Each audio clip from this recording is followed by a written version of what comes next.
Vamos lá, meus amigos, nós vamos aqui para o nosso Livro dos Espíritos, parte 2 do Mundo Espírita ou Mundo dos Espíritos, capítulo 6 é o da Vida Espírita. Nós estamos no item Percepções, Sensações e Sofrimento dos Espíritos, a partir da questão 243. Esse aqui é o nosso segundo encontro desse item.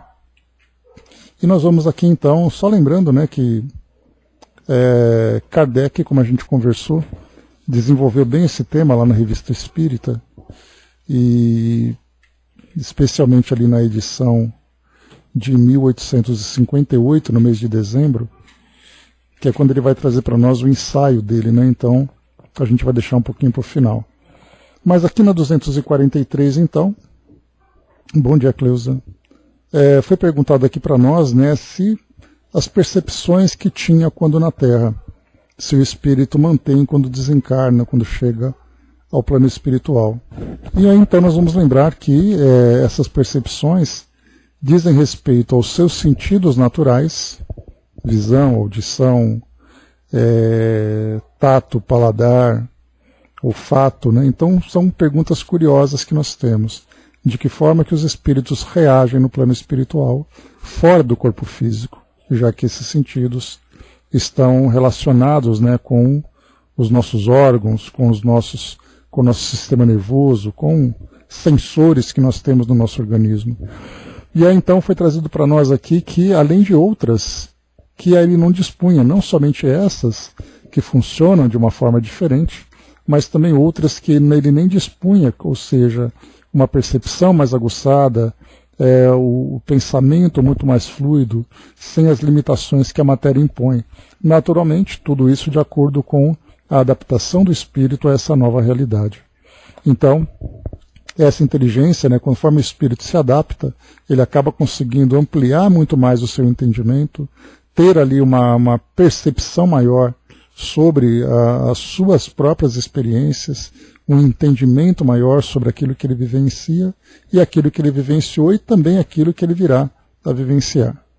Na 238, se são ilimitadas essas percepções, e aí os espíritos colocam para nós que quanto mais o espírito se desenvolve, mais ele se desmaterializa, mais ele consegue alcançar em termos de percepções.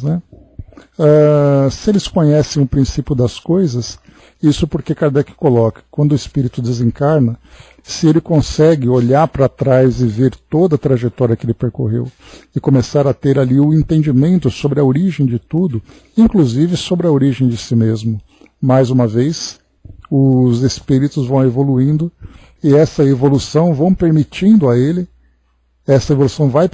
ele que ele tenha um entendimento, até pela capacidade, porque é bem interessante a gente ver que a história da evolução, embora não seja uma ciência exata, no sentido de exatas, humanas, biológica, ele não faz parte disso, mas é como se nós pegássemos uma equação, dessemos para um aluno resolver, sem que ele tivesse o entendimento da fórmula que deve ser utilizada para que essa equação seja resolvida. Então, no nosso caso, não basta simplesmente nós olharmos os fatos, os eventos que marcam a evolução da humanidade, ou então a própria evolução, se ele não tem uma compreensão sobre elementos que ele deve ter alcançado em termos de conhecimento, para poder compreender, que seria a chave da compreensão de tudo aquilo que ele viveu no passado, e a própria humanidade. O porquê das coisas, por exemplo, e não como. Porque o como é fácil, como foi criado? Foi criado dessa forma, mas por quê? Qual é o propósito? Qual é o sentido disso tudo? Bom dia, Marion. Na 239, conhecem os espíritos o princípio das coisas? De novo aqui que a gente viu, então, conforme a evolução dele, ele vai tendo um entendimento maior. 240, a duração. Os espíritos a compreendem como nós, e aqui então ele fala sobre o tempo. E como nós conversamos, e daí vem que nem sempre nos compreendeis, quando se trata de determinar datas ou épocas. Então isso já acaba sendo também bastante problemático para nós, porque o nosso tempo ele é marcado pela percepção do movimento do que acontece aqui no nosso mundo físico.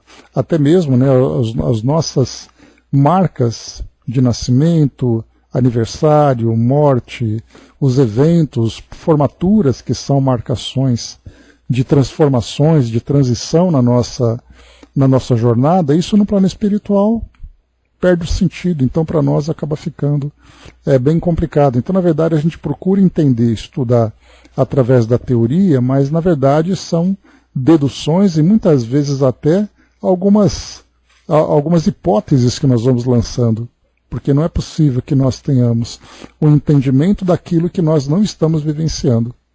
Então, por mais que nós nos esforcemos, nós continuamos, então, aqui procurando respostas, procurando entendimento. Dá um ok na área de texto, pessoal, por favor, obrigado.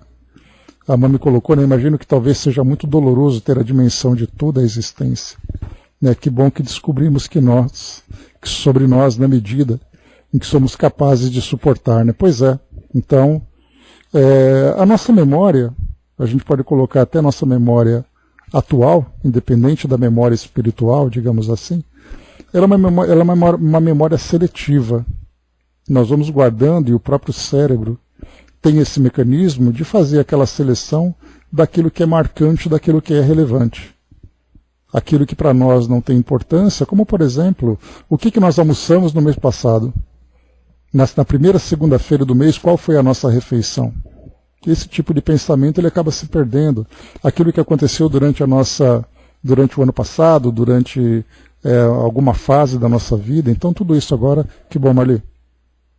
Então tudo isso vai sendo deletado, né? Então o espírito também, conforme ele vai evoluindo, ele não somente tem a capacidade de fazer esse retrospecto sobre a sua vida, mas também ele tem inteligência para selecionar aquilo que para ele é importante. Porque as experiências que para ele acabam sendo, por exemplo, negativas, isso acaba muito mais causando um constrangimento, causando uma angústia, do que sendo para ele de fato valioso, a menos que aquela lembrança precise ser resgatada para ser trabalhada, para que ele possa então ter aquele equilíbrio de consciência, aquela paz, digamos assim, aquela paz de espírito do próprio espírito. Porque do contrário, eu lembro que 3 encarnações eu fui um assassino. Qual a relevância desse tipo de lembrança, se para ele não traz nenhum benefício na atualidade, já que ele teria se reabilitado e teria também se reequilibrado perante as leis naturais. Então o espírito guarda, claro, ele não sofre de amnésia, mas o fato dele ir acumulando experiências vai fazendo com que ele seja seletivo nesse sentido. Ele pode se lembrar de alguma coisa. Nós fizemos, inclusive, uma lembrança de Emmanuel, que quando fez ali aquele retrospecto, aquela regressão de memória, a gente imagina que isso tenha sido parte de um processo, e não simplesmente que ele teve uma lembrança espontânea. Eu quero lembrar. Houve a necessidade de uma concentração maior, de um auxílio para que as suas lembranças fossem resgatadas, para que ele pudesse depois trazer o relato para nós da sua vida no livro há 2000 anos. 50 anos depois, Ave Cristo, enfim, todas aquelas histórias que foram vivenciadas, que ele acabou colhendo experiências e aprendizados, algumas vezes dolorosos daquilo tudo. Então, na verdade, ele trouxe com muita coragem, nós podemos dizer assim, o espírito revistar a sua própria história e depois trazer isso a público. Então houve um propósito, houve um planejamento, não é simplesmente, eu quero lembrar para ver o que aconteceu. Então para nós é assim, essa nossa memória ela acaba sendo seletiva e vai ficando marcada na nossa história exatamente aquilo que é relevante, aquilo que é importante para nós. Algumas lembranças espontâneas vão surgindo de locais, eventos, pessoas, sensações que acabam sendo revivenciadas pelo espírito, mas conforme ele vai amadurecendo e vai se equilibrando, ele pode até se lembrar, mas isso assim, fez parte da minha história. Eu lembro que quando eu era criança, eu fiz uma determinada arte, eu fiquei de castigo, mas estou de boa. Está tudo resolvido, já estou equilibrado, não tem mais problema. Agora há aqueles que teve um trauma no passado e esse trauma não foi resolvido. Se nós vivemos isso, e é para isso que existe dentro da psicologia, a psicoterapia, que é feita com a regressão de memória, para fazer com que o indivíduo retorne àquele determinado ponto, trabalhe aqueles sentimentos, aquelas ideias, para que ele possa ter liberdade no presente. O espírito também faz isso, só que faz com muito mais com um prazo muito maior, em que ele volta em existências anteriores, né? A Cleusa colocou, né, eles usam esse artifício da lembrança quando precisam adensar o perispírito para trabalhar e serem vistos, né, nas regiões mais densas, né? Também, por exemplo, né, então o espírito vai até mesmo mentalizando, é um processo, uma técnica também que é utilizada, que nós não compreendemos, porque o que nós vemos é, por exemplo, Filomeno de Miranda, André Luiz, trazendo para nós um relato em que eles e os espíritos juntos a eles, fizeram esse adensamento, não provocando um sofrimento. Eu preciso lembrar de alguma coisa ruim para que eu possa ficar com o perispírito denso. Não é isso. Então eles vão fazendo ali, na verdade, uma transformação por um processo que nós desconhecemos, mas que isso não gera para ele o sofrimento, gera, claro, né, aquela restrição que ele sofre pelo fato do perispírito estar daquela condição. Né? Então, assim, a forma como isso acontece, junto com outras tantas técnicas que nós acompanhamos, mas nós desconhecemos. Mas certamente ali é um trabalho mental bastante profundo, um trabalho mental bem controlado para que o espírito possa vivenciar aquela experiência de adensamento, mas que seja produtiva para eles. Porque para nós é assim, né? Se nós fizermos um resgate de uma experiência negativa na nossa história e ficarmos mentalizando aquilo, nós acabamos não só fugindo do presente e focando naquele passado, como reavivando tudo daquilo que trouxe para nós de negativo. Então, para que nós vamos ficar, então, resgatando coisas ruins, né? Então, por isso, a nossa memória é bastante seletiva, e quanto mais nós amadurecemos, mais equilíbrio nós temos para lidar com tudo isso. Dona Ivone nos mostra o momento da regressão antes de um espírito suicida voltar, né? Então, vai trazendo para nós essas diversas nuances relacionadas com esse trabalho mental. A Cleusa colocou, né, se houvesse sofrimento, eles não teriam ainda superado esse fato ruim, né? Então, mas mesmo assim, Cleusa, ainda fico me perguntando, né, exatamente como é feito isso tudo. Né? E não é simplesmente pela memória, mas é pela capacidade do espírito tem de se ambientar nessa dimensão mais baixa.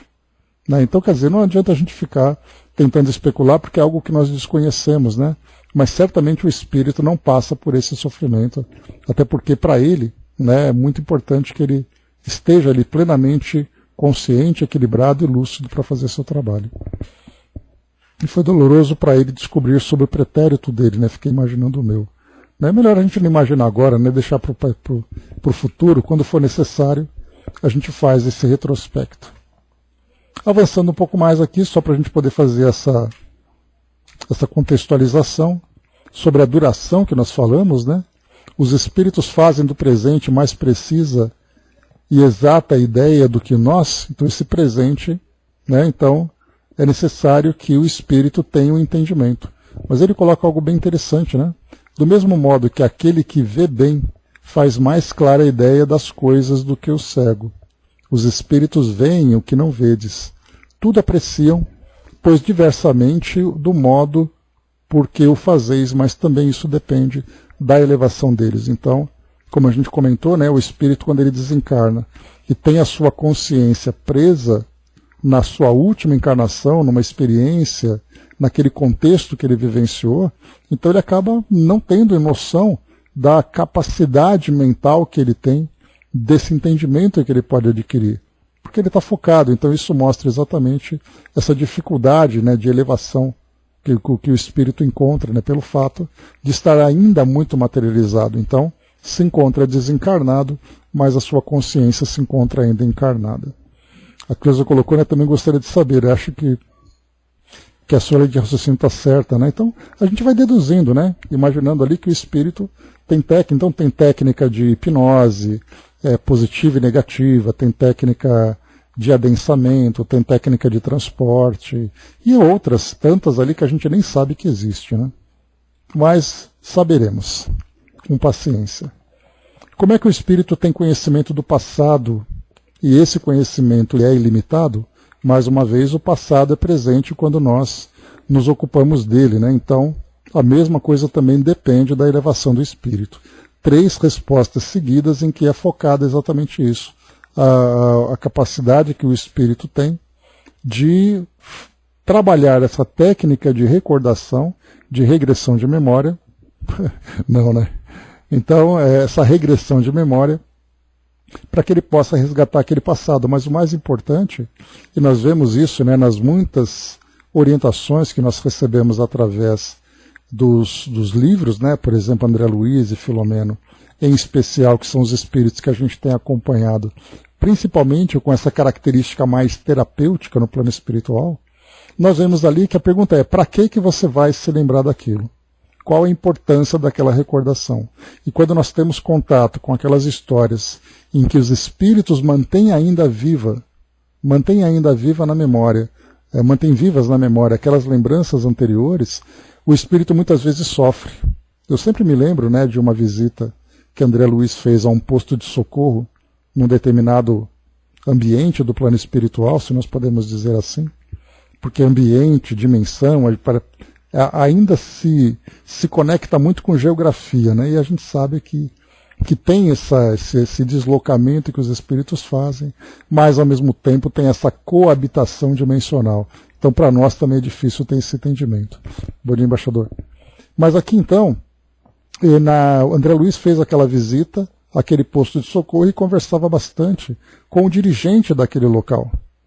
E aí, no meio de todo o trabalho de resgate, de expedições que eram lançadas para resgatar espíritos, o trabalho que era feito, o espírito contou um pouco da sua história.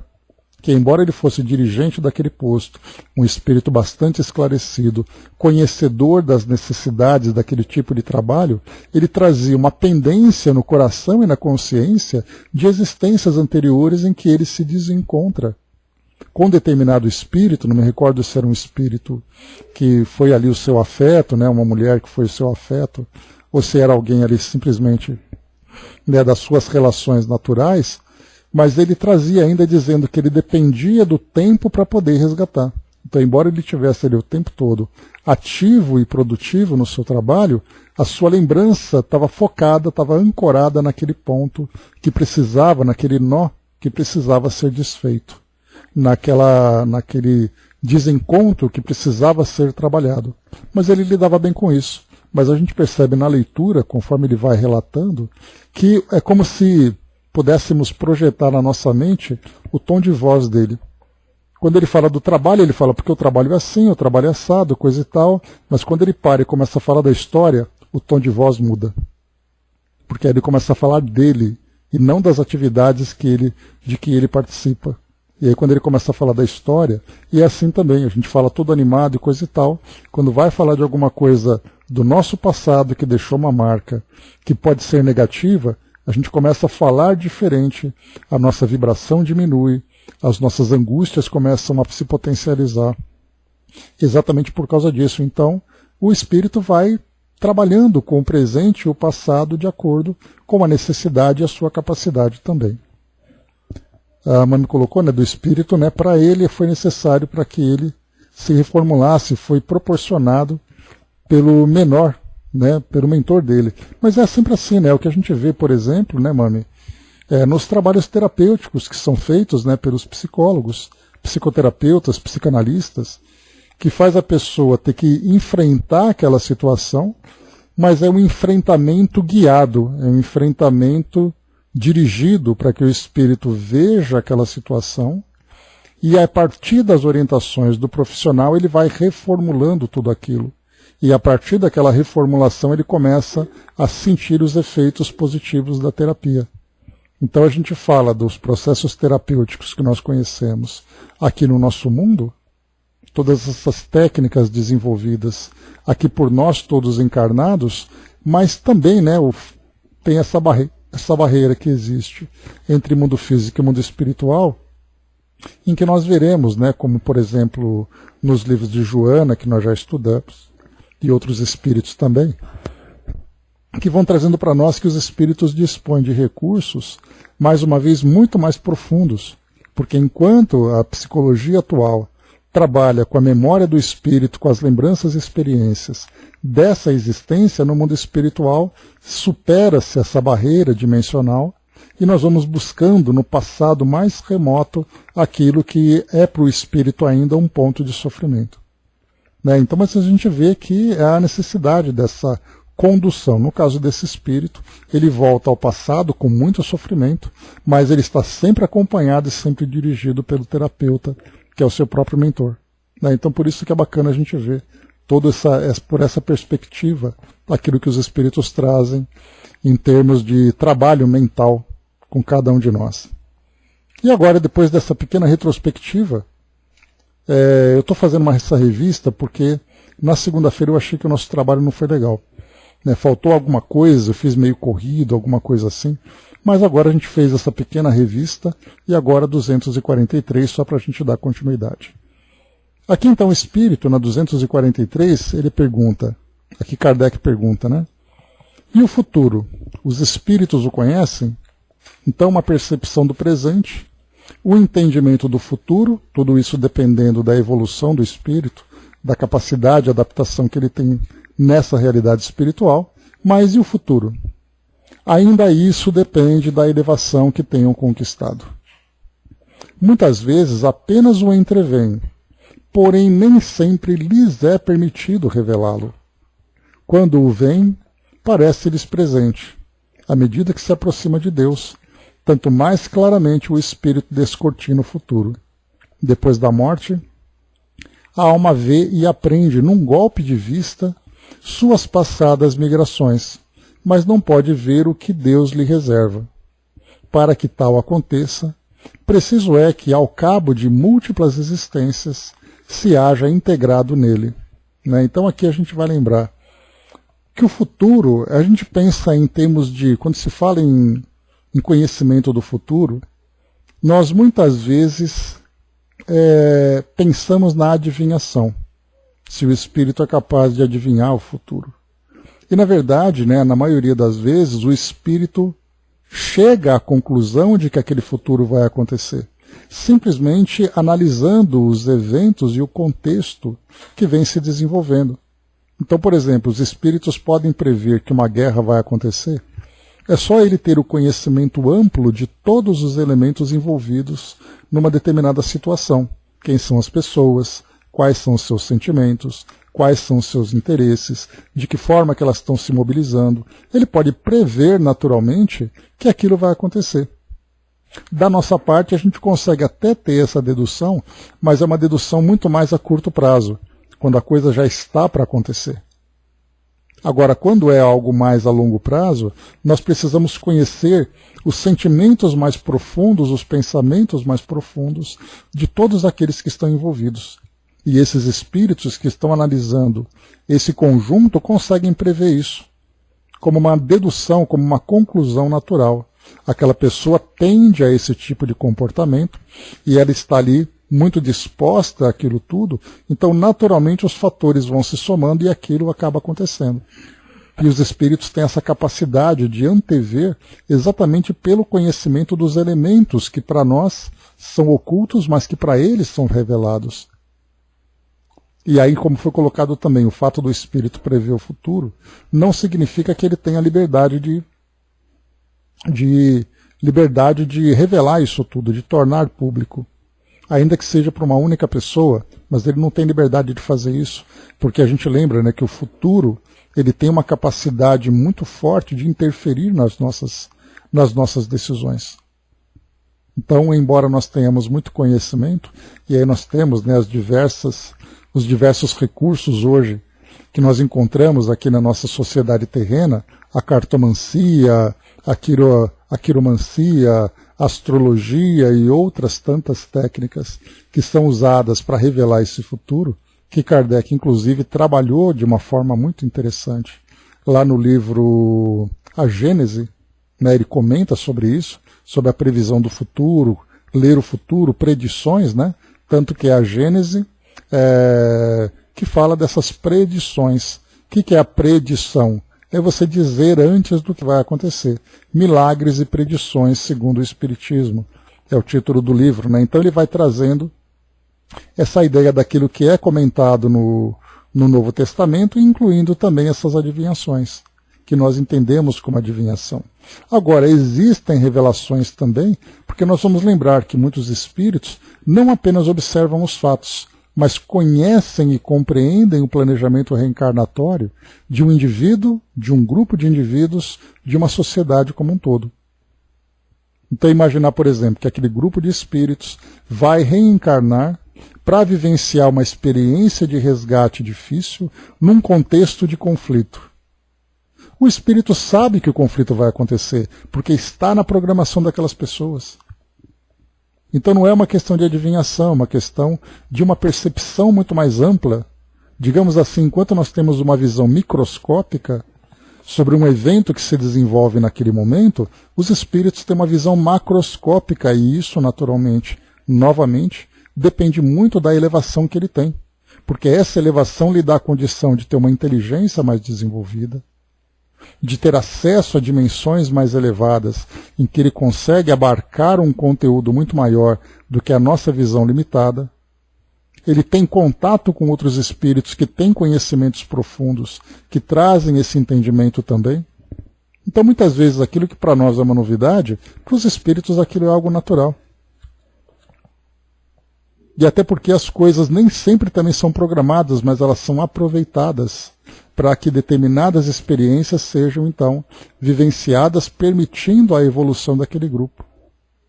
Me vem a lembrança, por exemplo, bom dia, abraço, quando nós falamos sobre a escravidão no Brasil, naquele período tão difícil ali de mais de 300 anos aproximadamente, 200, 300 anos ali aproximadamente, nós temos ali a escravidão programada. E quando nós lemos o Brasil, coração do mundo, pátria do Evangelho, que inclusive nós podemos incluir, eu não gosto de programar antecipadamente, mas nós podemos incluir lá naquele estudo que a gente vai fazer sobre os livros do Chico, para entender de que forma que toda aquela programação sobre a formação do Brasil foi trabalhada.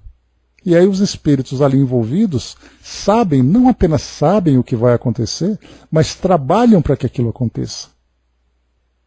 Eles direcionam, todos os indivíduos direcionam todas as entidades envolvidas, digamos assim, para que aquele fato aconteça. Então, para ele não é uma adivinhação do futuro. Aquilo faz parte de um projeto já elaborado de que ele tem conhecimento.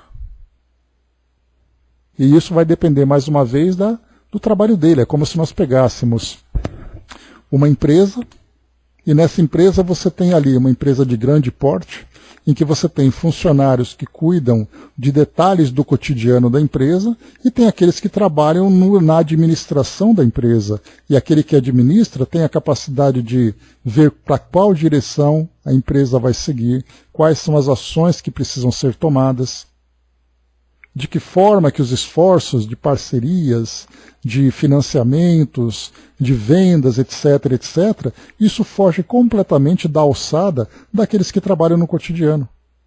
Numa grande empresa de varejo, tem aquele vendedor que trabalha no balcão, e tem aquele que é o chefe, que é o gerente, que é o administrador, o superintendente, que é o diretor-geral, que é o presidente.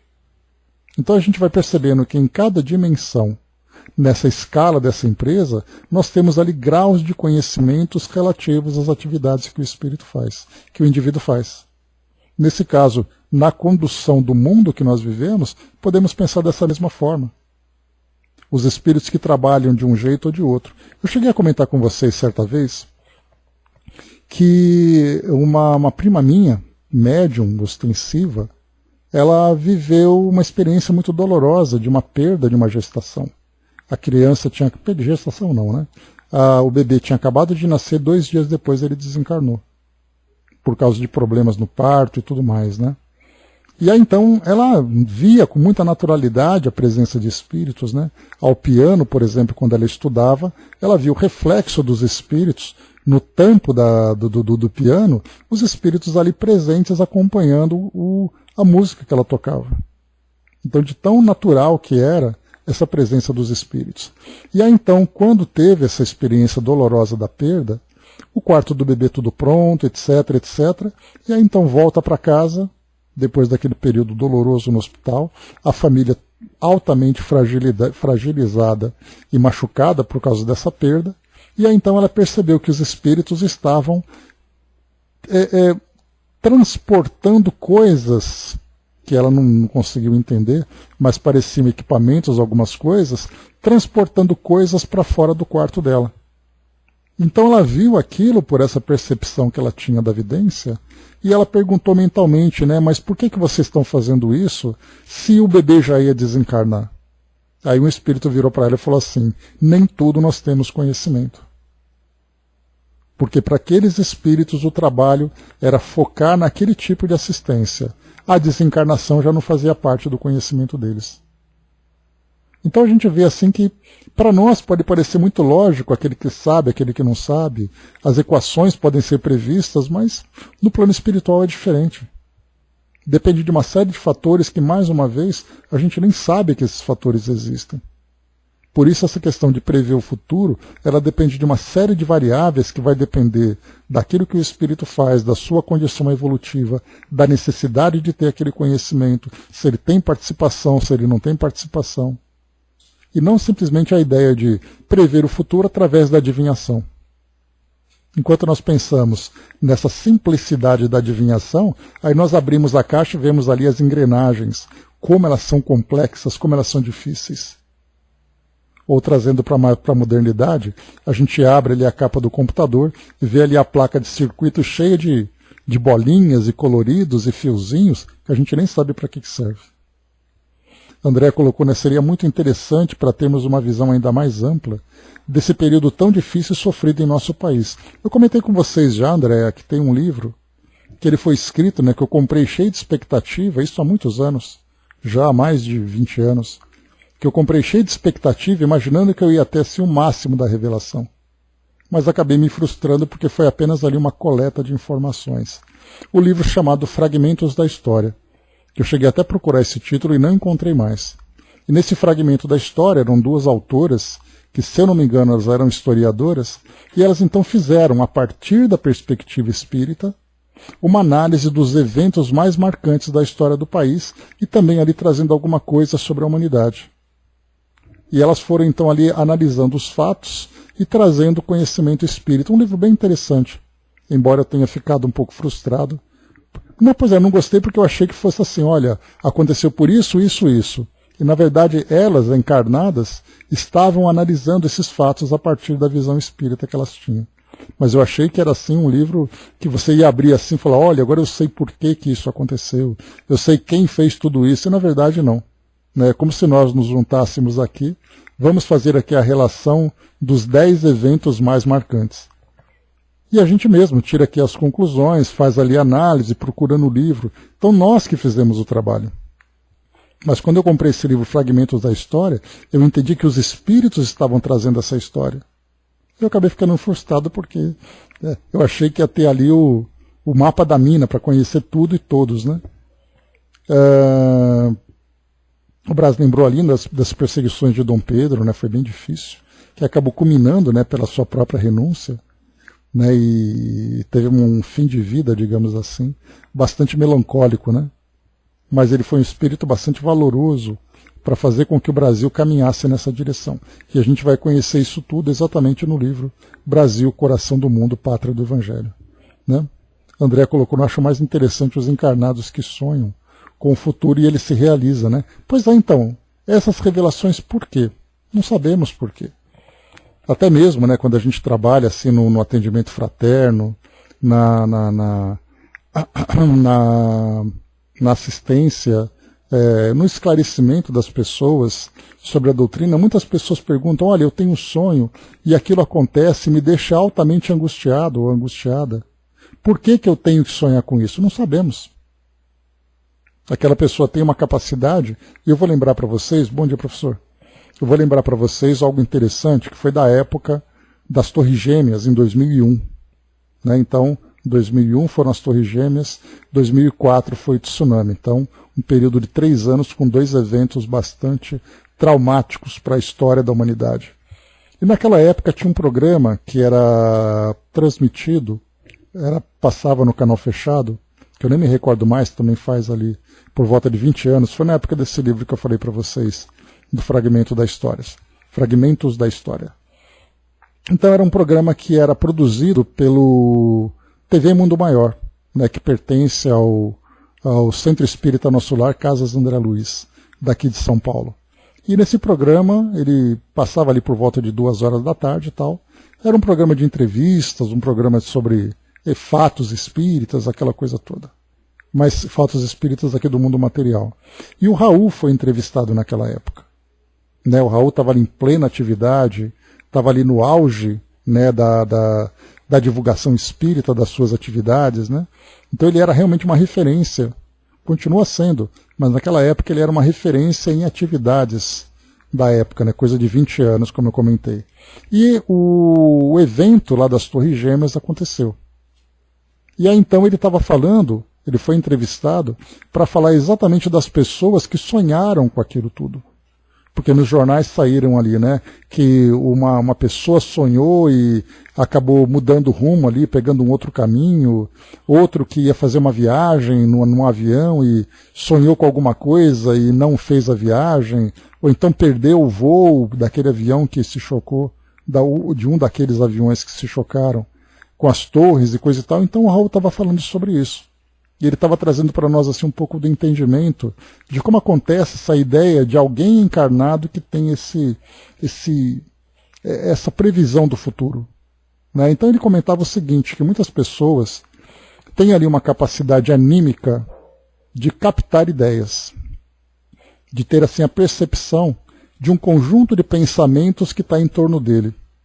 E ele comentava que enquanto aquele trabalho de planejamento daquele atentado estava acontecendo.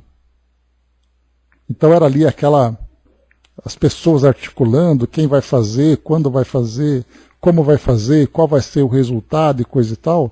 Enquanto tudo isso estava acontecendo, entre encarnados que estavam elaborando aquele atentado, como os espíritos envolvidos também naquele atentado, naqueles que estavam inspirando aquela grande tragédia, como também aqueles espíritos que estavam acompanhando, ou mesmo tentando dissuadir aqueles espíritos de praticarem aquele ato, as ideias estavam sendo dispersas no ar, como se fossem assim antenas de rádio, lançando pensamentos, lançando ondas mentais. E algumas pessoas tinham a capacidade de pensar naquilo. Enquanto alguém pensava assim, olha, eu vou pegar o avião e vou jogar naquela torre. No momento em que ele pensa naquilo, ele projeta essa imagem. E alguém pega e vê um avião batendo na torre. E ele fala assim, nossa, eu tive uma adivinhação. E na verdade não, na verdade o que ele teve foi uma captação das vibrações que envolviam aquele evento. Pessoas que sonharam, por exemplo, com o tsunami. Mais de 200 mil pessoas desencarnaram naquele momento. Quem eram os espíritos envolvidos no trabalho de resgate? Porque eles, conhecendo a estrutura geológica do nosso planeta, eles foram capazes de perceber que aquilo ia acontecer. E no momento em que aquilo ia acontecer, pessoas estariam envolvidas com isso. Uma grande mobilização no plano espiritual para que aquilo acontecesse. Ideias começavam a ser lançadas. E pessoas encarnadas captavam essas ideias. Ah, eu sonhei que tal tragédia ia acontecer. Na verdade, esse sonho nada mais foi do que a capacidade que ele teve de captar aquele pensamento de que aquilo ia acontecer, por exemplo. Então, esse é um dos mecanismos que nós temos da previsão do futuro, que o Raul trouxe para nós naquele evento, ele trouxe todas essas explicações. E como faz muito tempo, é claro que eu não tenho mais a lembrança daquilo que ele trouxe, né? Guardei ali mais ou menos a essência do que ele passou para nós, e a gente vê a lógica disso tudo. Que tudo se dá por energias que estão circulando aqui no universo. E há aqueles que têm essa facilidade de perceber isso tudo. E quando se percebe, quando se capta esse pensamento, tudo isso então acaba sendo envolvido. A Marion aqui me fez lembrar agora de tudo isso que aconteceu no Sul. E pessoas que estavam ali percebendo que alguma coisa ia acontecer. Nós, inclusive, recebemos, né, através do Dudu, a mensagem daquele espírito gaúcho que veio trazer para nós aqui algumas palavras de motivação, dizendo que os espíritos estavam ali presentes. Mas os eventos iam além de suas capacidades, porque a gente lembra, né, é difícil a gente trabalhar nessa linha de raciocínio, mas a gente sabe que as leis de Deus são perfeitas como são.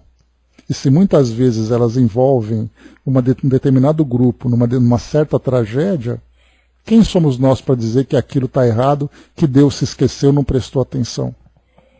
Então os espíritos estavam trabalhando da melhor forma no resgate, na inspiração, no encorajamento, na administração, né, do evento em si. Tudo isso estava acontecendo e algumas pessoas previram isso. Porque isso fazia parte daquele mecanismo de construção daquele evento climático, que também já vimos aqui, Kardec vai falar, inclusive, em breve, no capítulo 7, se eu não me engano, que vai falar sobre a influência dos espíritos nas questões do mundo material, sobre a influência na meteorologia. Como isso acontece e por que isso acontece? Não sabemos. Mais uma vez, a nossa visão é muito micro. Nós pensamos naquele momento, naquilo que nós percebemos. E agora a visão macro das coisas, a doutrina espírita diz para nós, olha, as coisas são como são. O que os espíritos fazem são trazer para nós o entendimento sobre o mecanismo das coisas, e não para ficar se justificando. Ah, isso aconteceu porque Deus quis e pronto. Não sabemos quem são os envolvidos, por que aquilo aconteceu, quais são as suas consequências. E nós queremos respostas sem estarmos preparados para elas. Porque nós precisamos ter um entendimento muito mais amplo de tudo aquilo que envolve aquelas pessoas. Algo que choca, por exemplo, a humanidade é falar sobre o Holocausto da Segunda Guerra Mundial. 6 milhões de judeus acabaram vivenciando aquela tragédia de execuções, de perseguições. Quem são esses espíritos? Quais são as suas histórias? O Brasil, com quase 3 séculos de escravidão, quem são esses espíritos? Quais são as suas histórias? Na nossa visão a gente vai dizer, não é assim, não é assado.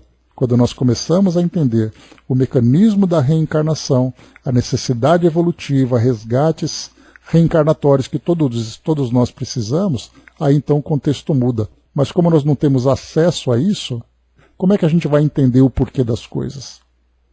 A gente simplesmente fica chocado. Pois é, Brás. A gente pode ficar chocado com isso.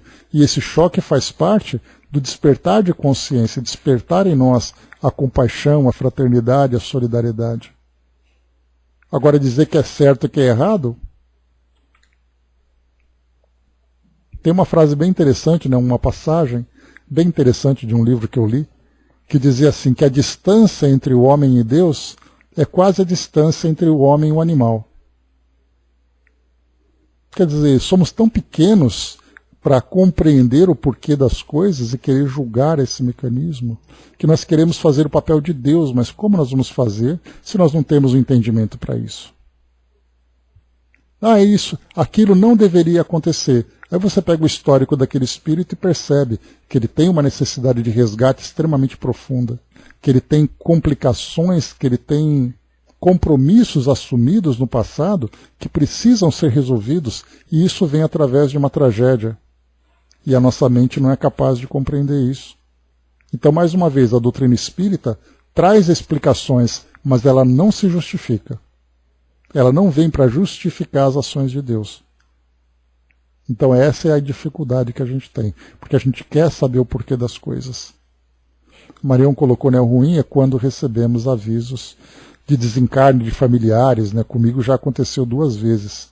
Primeiro com meu pai aconteceu exatamente como me foi mostrado, e o outro meu irmão, né? Pois é, e a gente tem, né, Marião, essas buscas, como eu comentei com vocês, pessoas que chegam e procuram o nosso trabalho lá no espiritismo.net, dizendo assim, olha, eu tenho esses pensamentos, eu tenho essas visões, esses sonhos, mas eu não quero ter, porque eu não posso fazer nada.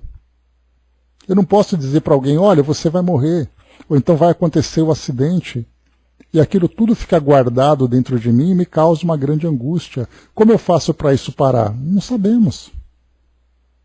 Por que isso acontece? Simplesmente acontece. Agora, pode ter situações, por exemplo, em que essa pessoa, com essa percepção, capta aquilo que para ela é importante, mas ela também tem a capacidade de captar outras coisas.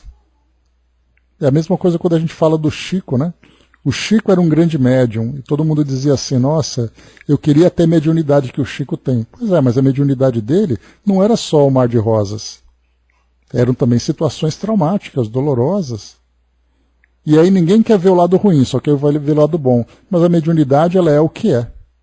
Eu não posso escolher assim, olha, eu quero só metade da mediunidade, a outra metade eu não quero. Pois é, aqueles espíritos que chegavam pedindo ajuda, aquelas mães sofridas, aqueles obsessores que chegavam, junto com os espíritos que eram seus mentores, que eram seus amigos. Então ele queria a mediunidade só com os amigos, com o lado feio não. A mediunidade é a mediunidade, então quer dizer, você capta aquilo do plano espiritual e você resolve com a educação, com a sua capacidade, né? com tudo aquilo que vem de conquistas intelectuais e morais para poder lidar com tudo aquilo. Então não tem uma chavezinha liga-desliga, ou então você escolhe qual é a sintonia, simplesmente é. A sintonia no sentido de qual faixa você quer perceber, você percebe. E vai ser exatamente a sua maturidade moral e o seu conhecimento da técnica da mediunidade que vai fazer com que você lide com aquilo com facilidade. Né? A Marion colocou, e não podemos chegar a falar para as pessoas porque são coisas que tu não sabe quando vai acontecer. E mais ainda, né, Marion, por que isso vai acontecer? Porque as pessoas querem saber, olha, onde, como, quando, mas por que isso vai acontecer comigo?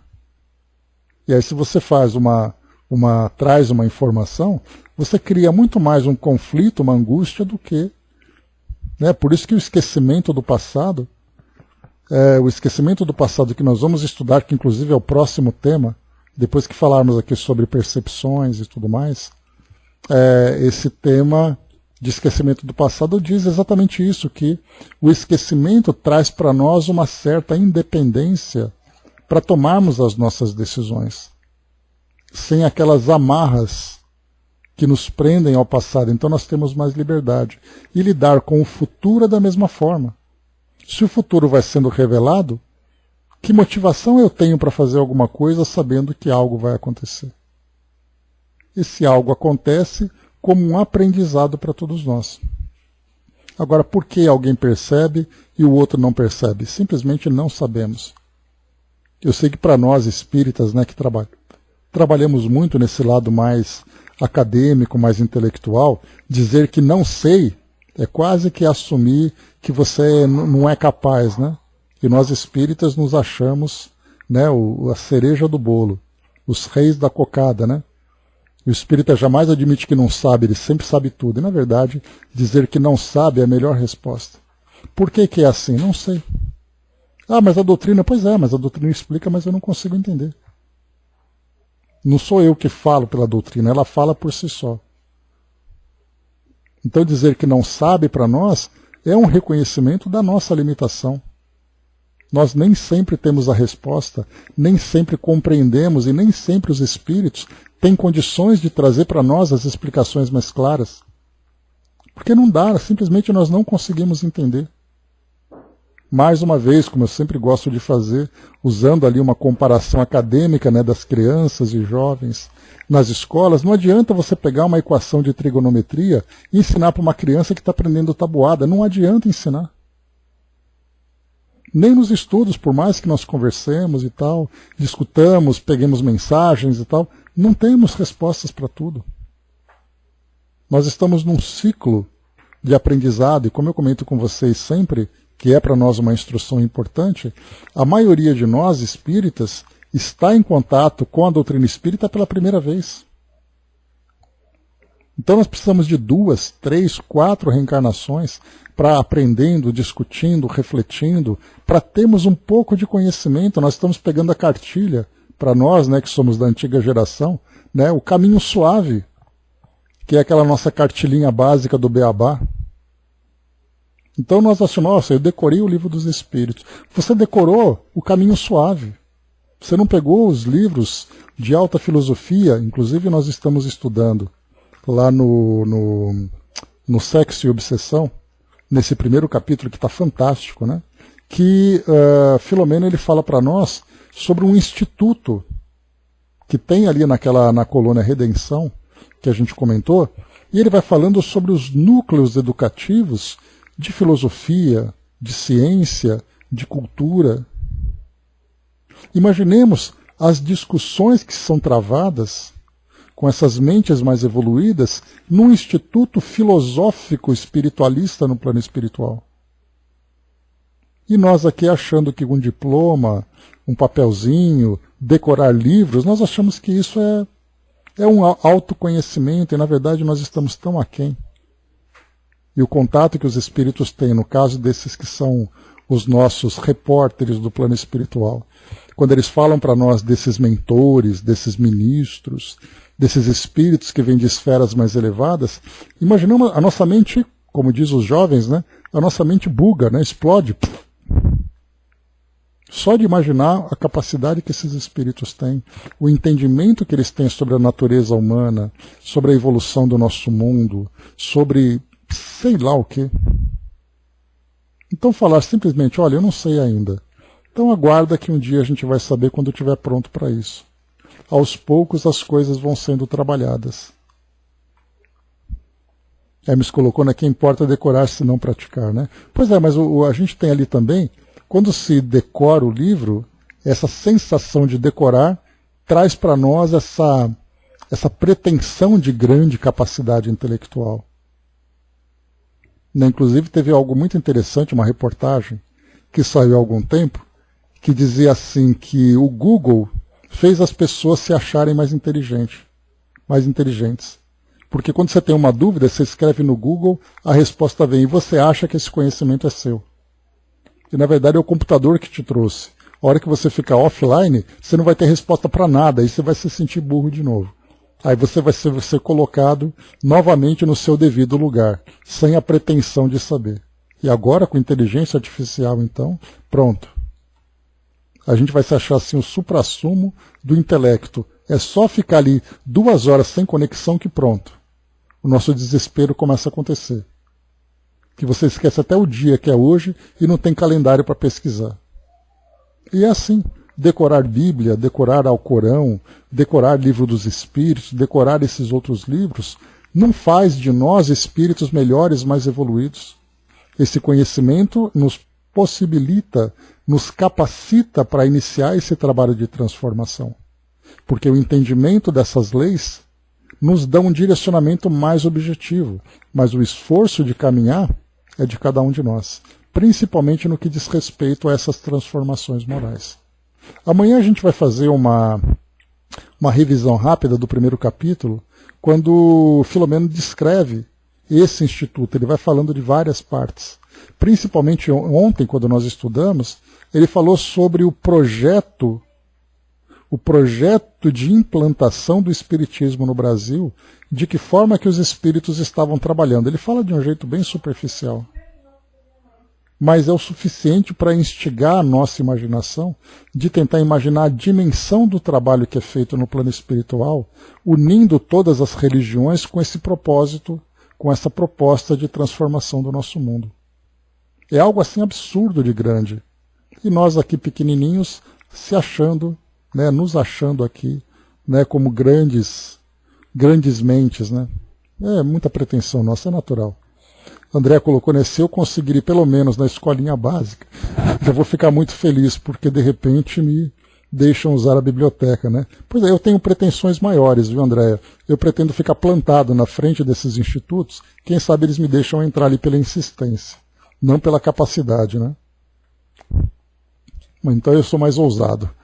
O Dudu colocou, né, mas eu acho que só o fato da leitura decorada mostra algo dentro da gente que na vida do dia a dia, quando algo acontece, aquela decoreba chega na hora que se precisa e se vê até uma decoreba que ajudou. Pois é, a informação nos traz ali, é um recurso de que nós dispomos. Então, assim, esse primeiro passo é conhecer os livros, conhecer o conteúdo. Aos poucos a nossa mente vai conseguindo processar aquelas informações, mas esse conteúdo que chegou para nós agora é um conteúdo de esclarecimento inicial. Agora imaginemos, como eu falei para vocês já, imaginemos como é o estudo do Livro dos Espíritos no plano espiritual entre esses mentores. As conclusões, as análises, a capacidade de destrinchar tudo isso pelos conhecimentos que eles têm. Nós estamos aqui no começo, nós estamos conhecendo os livros, não necessariamente conhecendo o conteúdo que ele está transmitindo para nós. Mas é um começo. Toda grande viagem começa com o primeiro passo, né, como dizia Gandhi. Então nós estamos aqui já em passos firmes, e eu diria até passos assim bastante determinados, bastante avançados, né, em termos de entendimento sobre os mecanismos das coisas aqui no nosso mundo. Né? E falando da nossa doutrina, né, não de qualquer coisa a se ler, sim. Então se a gente vê que quando se pega, por exemplo, o Novo Testamento, o Evangelho, histórias são contadas, fatos são relatados, mas para quem tem um conteúdo a mais, consegue extrair um ensinamento valioso dali. Para quem lê essas obras espiritualistas, filosóficas e tem essa capacidade, faz uma leitura mais aprofundada.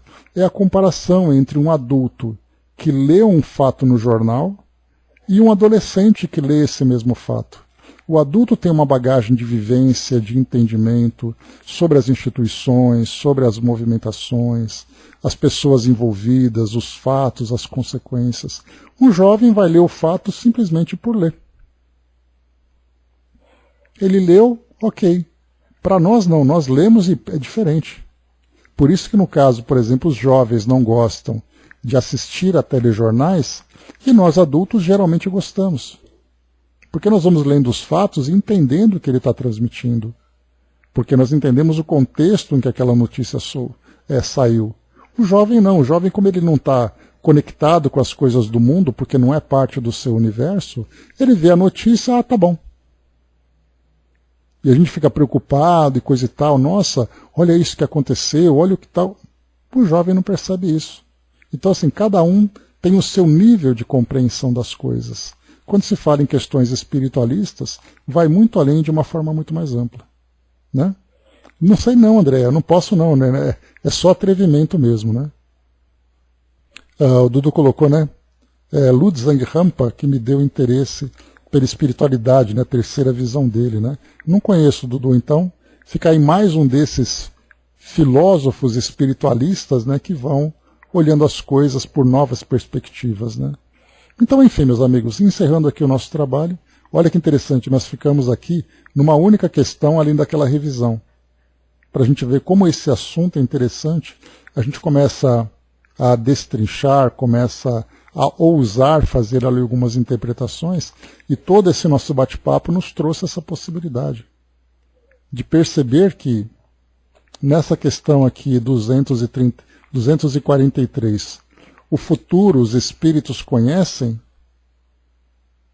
Daqui então, né, só para finalizar com a A, que é o complemento dessa 243, para não deixar ela presa na metade. Então, mais uma vez, nós lemos aqui. E o futuro os espíritos conhecem? Ainda isso depende da elevação que tenham conquistado. Muitas vezes apenas o entreveem, porém nem sempre lhes é permitido revelá-lo. Quando o veem, parece-lhes presente. À medida que se aproxima de Deus, tanto mais claramente o espírito descortina o futuro. Depois da morte, a alma vê e apreende num golpe de vista suas passadas migrações, mas não pode ver o que Deus lhe reserva. Para que tal aconteça, preciso é que, ao cabo de múltiplas existências, se haja integrado dele. Então, olha só, ele tenha integrado todas essas existências, o conhecimento, a compreensão, para que o espírito possa ter ali uma visão muito mais abrangente. E na questão 243A, os espíritos que alcançaram a perfeição absoluta têm conhecimento completo do futuro? Completo não se pode dizer, por isso que só Deus é soberano Senhor e ninguém o pode igualar. Então Kardec diz assim, mas os espíritos que alcançaram a perfeição, eles têm esse conhecimento? Como é que nós vamos saber o que os espíritos que alcançaram a plena perfeição são capazes? Então aqui é a resposta dos espíritos dizendo, olha, com sabedoria, né, aquela coisa bem isenta, né, se isentando de qualquer compromisso. Eles têm a possibilidade de conhecer muitas coisas, mas até mesmo sendo perfeito, ele tem as suas limitações.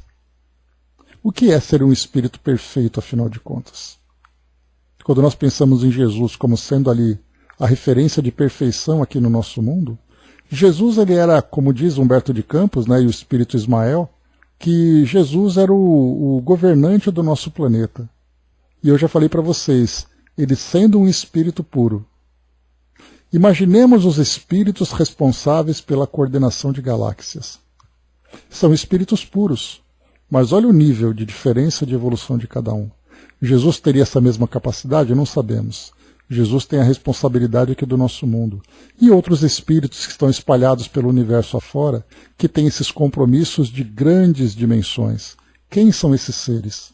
Como é que nós podemos imaginar o que eles são capazes de fazer, qual é o conhecimento que eles possuem? Não temos condições agora, né? Mas eles sabem o que sabem e nós sabemos, quer dizer, nós achamos que sabemos o que sabemos, né? É o pelinho da perna da bactéria, né, André? O Dudu colocou, né, que Lobsang Rampa era um pseudônimo de Cyril Hoskins, escritor que alegava ter sido um lama tibetano com 20 livros publicados, né, no seu livro chamado A Terceira Visão. Apresenta uma capa com um olho no centro da testa. Muitas polêmicas cercam o autor. Então, interessante aí, né? São aqueles que têm ali vontade de dizer aquilo que eles pensam, aquilo que eles veem, a forma como eles entendem o mundo. Certos ou errados, o tempo vai dizer. Né? E cada um de nós tem a própria trajetória. Né? O Dudu colocou, né? Dizem que ele governa o nosso sistema solar todo. Pois é, eu ouvi isso também, Brás. Né? Que ele foi além do planeta e agora alcançou o sistema. Que inclusive eu falei para vocês já que tem um grupo chamado Fraternidade Branca, né, que eu já comentei, que é um grupo espiritualista, um amigo já desencarnado fazia parte dele. Ele me emprestava muitos livros de lá, na época que eu lia, coisa de 30 anos. E lá dizia que Saint-Germain, aquele personagem francês da época, né, dos como é que chamam aqueles que faziam ali as mudanças das substâncias? Me fugiu o nome daquela expressão. Me fugiu. Então, assim, o Saint-Germain seria agora o novo governante do planeta e Jesus teria sido, né, elevado a governante do sistema. Mas, mais uma vez, né, essas informações para nós, né, não tem grande relevância, a gente procura ficar alquimista. Obrigado, Cleusa. Então, na época dos alquimistas, né, isso, obrigado, Jerusa. Então, assim, ele era um grande alquimista da época e tudo mais, né, então, agora era a época da chama violeta, que ele agora seria o governante e Jesus foi além. Quer dizer, são informações que vão sendo trazidas por esses grupos espiritualistas que, verdadeiras ou não essas informações, né, isso aí não interfere em nada na nossa evolução. É apenas uma curiosidade que vai sendo lançada. Né? Nunca se sabe. Mas enfim, né, o Basso colocou, né, luto para despertar mais ainda a minha glândula pineal, né, fazendo que você vá ali, né. Tá nervoso, estou quase... tá certo. Então, assim, isso que a gente tem que começar a compreender. Né? Esses ensinamentos todos vão chegando e a gente vai tendo essa capacidade de filtrar e organizar essas informações. Então, meus amigos, é isso. Próxima questão, 244. Os espíritos veem em Deus? E aí a gente vai entrar naquele conflito, né? Que no Antigo Testamento muitos espíritos conversaram com Deus. Então a gente vai analisar um pouquinho